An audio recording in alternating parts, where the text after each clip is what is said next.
కేసీఆర్ అంటావా? అప్పుడు ఆయన చేసింది ముసలోళ్ళకైతే ఏ తల్లి కొడుకుని పట్టించుకోకుండా కానీ ఆయన 2000 పింఛన్ ద్వారా నా 2000 పింఛన్ ఉందన్న ఆశతోని ముసలోళ్ళు బతికిరు, కొడుకు చూడకుండా ఎవరు చూడకుండా.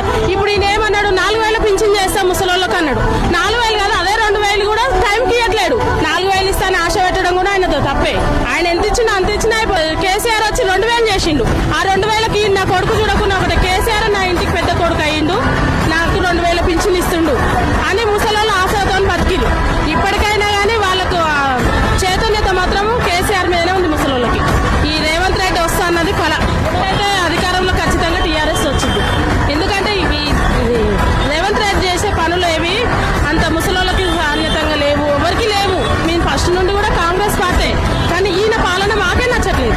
మేము వైఎస్ఆర్ కాంగ్రెస్ పార్టీ ప్రత్యేకంగా మా